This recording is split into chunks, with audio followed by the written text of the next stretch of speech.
Hey, Dr. Jon Finn here. Welcome to the Habit Mechanic podcast. Right now, you can get my new best-selling book, Train Your Brain for the AI Revolution, at tougherminds.co.uk. The digital book, audiobook, and physical book are all available at a special price that you won't find anywhere else.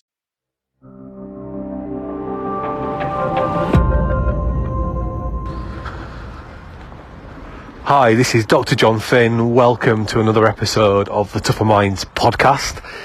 I'm out walking again, and we've been doing a lot of work with our clients over the last month or so, really thinking about how do we help our people, or their people, to get back to their best in whatever the new world of work looks like. Some people are going to be moving to more hybrid models of work. Some people are really keen to get everyone back into the office. But whatever people are doing, there will be challenges, because ultimately people have developed a lot of new habits in this lockdown period. And I think what's emerging is that a lot of the habits people have developed are not helpful. They're bad habits. They make being healthy, happy, and at our best more difficult. So we need to recognise that in order to manage it and overcome it. And what we also need to recognise is that these habits are not going to necessarily be very easy to change, and in order to do the change efficiently and effectively, we can use scientific insights. Let's just have a recap on the importance of habits for human beings. So we've been around as Homo sapiens for about 300,000 years, and for all of our time, or the vast majority of our time on planet Earth until pretty recently, energy's been a very scarce resource. There hasn't always been a supermarket on the corner, so we've got really good at conserving energy, and that's why our brain turns everything into a habit. So what new science has shown is that most of what we're doing is a habit. It's automatic or semi-automatic behaviour, or what we call mindless behaviour. So we're not really thinking about what we do. It's just ticking away in the background, if you like. We have a tiny bit of consciousness, and we can use that consciousness to be more self-aware, what we call intelligent self-watching. And we can use that consciousness in the form of Wilhelmina power, or willpower, depending what you want to call it, to help us to start building new habits. And then in order to secure new habits, we need to use behavioural science. But habits are absolutely central to everything that we're doing. And some of the habits we have are quite counterintuitive, in the sense of we don't often think of things like worrying as being a habit, or beating ourselves up as being a habit. And they are habits. They're just as habitual as scratching your face or something like that, something that you might label as a more obvious bad habit. Saying like a lot when you speak, whatever it is, eating too many chocolate biscuits. These psychological, invisible thoughts that we have that are sometimes negative, like beating ourselves up and worrying, they're habits, and they work like any other habit. And the way that all habits work are, the more you practice something, the better you get, because our brain is made up of about 100 billion neurons. And those neurons are like plasticine, and we can change our neurons by practicing how we think, by practicing what we do. And that process is called neuroplasticity, which just means that the neurons in our brain, the 100 billion or so of them, are like plastic or plasticine. They change. And for many people, not everyone, but for many people, what's been happening over this lockdown period is they've been practicing lots of unhelpful habits, from worrying too much, from getting stressed too much, from beating themselves up too much, and they've been growing new wires in their brain, new neurological connections in their brain, to strengthen those habits, essentially to make them easier to do. And in order to unravel those habits, we're going to have to practice something differently. And this is a lot of things we've been speaking to our clients about and their people about, as I say, in the last month or so, as people start to think about making that transition back into what's been termed the new normal, which will look a little bit different for everybody. So when we think about building new habits, and I think there's a zeitgeist around about habits at the moment. There's a couple of journalists who've written very popular books about how to build new habits. I'm always skeptical of those books because these guys are journalists, they're great writers, but they haven't studied these areas like scientists have, like myself and people in my organisation have. We've dedicated our lives to this. They've maybe spent a couple of years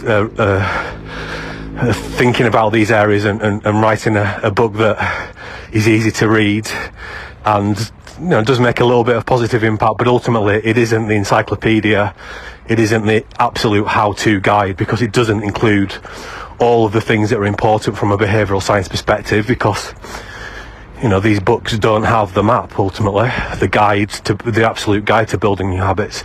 So let me tell you what that is.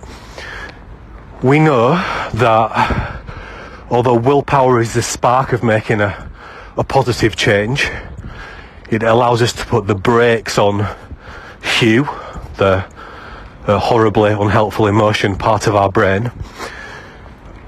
But that's not enough. That's not going to build you a new habit. It can stop you from doing the unhelpful thing like beating yourself up, and it can start you moving in the right direction, but willpower is a limited resource. So what we're actually looking to do is use behavioural science to help us develop something called implicit emotional regulation. This means that we become less reliant on willpower, and the helpful habits that we want become, as we're saying, habits. They become automatic, and that's driven by implicit emotional regulation. So a habitual form of regulating our emotions, which is the C of resisting temptation. It's the C of doing more things which are helpful for our health, our happiness and our performance. And to help us, behavioural science is a hugely complex field. It's often talked about in economics. We have different experts around the world who've spent their entire life studying different elements of behavioural science.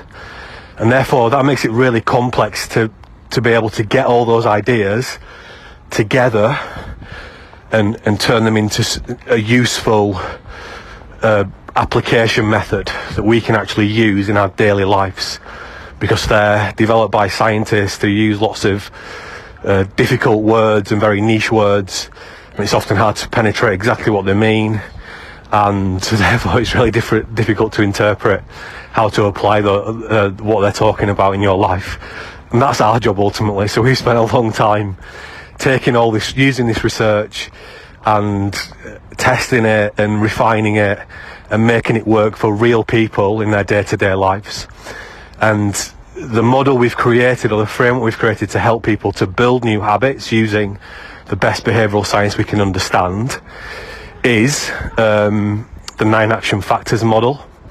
And let me talk you through the model. So we've got the mindset factor, we've got the habit factor, which is about keeping the changes we want to make small, or if we're going to make change, recognise that it's going to be baby steps, tiny little steps. We've got the personal motivation factor, we've got the personal knowledge and skills factor, we've got the community knowledge and skills factor, we've got the social influence factor, and we've got the external digital and physical triggers factor, we've got the rewards and penalties factor, and we've got the brain states factor. And there's a different set of research behind each of those areas that show us that they're really important in us being able to build new habits, change our behaviour, but not any one of those 9 factors explains everything, which is why we need to use them in combination. And to help people to start building new habits, ultimately we create what we call change aids, which implicitly built into those change aids are the 9 action factors, and they're kind of invisible. It means that when you use these change aids, they actually make you activate lots of the 9 action factors. And the simplest one we've created is called the Daily T Plan. T stands for Tiny Empowering Action. And this is something that we get people to do every single day. And you do it in 2 minutes, really easy. You start by reflecting on how well you did your best to be your best yesterday and achieve your goals. So you give yourself a score out of 10. 10 would mean you were perfect. 1 would mean you were a failure. So you give yourself a score about how well did you do your best. Then you select a tiny empowering action. So that could be something like, I'm not going to check the news today, I'm going to go for a 5-minute walk at lunchtime, I'm going to eat a piece of fruit for breakfast, I'm going to write a positive reflection at the end of the day, I'm going to go for a walk after my evening meal. So just one tiny thing that you're going to do that's going to make your life a little bit easier that day and make it easier to score higher on the best doing scale. And then finally you say why do you want to do that? Well, I might not be checking the news today because that's going to make it easier for me to focus and be productive. I might go for a walk at lunch in order to help me to have a more to reduce some stress and have a more productive afternoon. I might write a positive reflection at the end of the day, or what we call a 3-to-1 reflection, or a wabba. I might do that because that's going to help me to switch off and have a more restful evening and get to sleep more easily. So that's all the T Plan is. Lots of very sophisticated science behind it. We do it in 3 simple steps.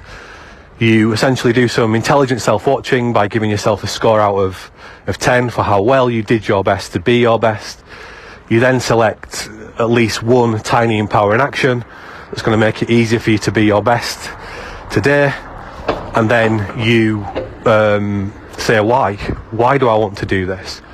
And by doing that, you're firing up some of those 9 action factors that make it easier to build new habits. So to make this really easy for you to do, we've built the Daily T Plan into the Me Power Resilience Planner, which is absolutely free. Just go to our website, you can download that. You can get your colleagues to download it as well. And if you start to do this together, you're then going to bring in some more of the 9 action factors, like social influence, for example, and some other powerful reward and penalty type factors. So if you want to start building new habits, if you want to start helping your people to build new habits, it's really simple. Just go download the free Me Power Resilience Planner and start creating those daily T plans. I'm going to talk lots more about building new habits in further podcasts, but until then, I hope you enjoy the rest of the day.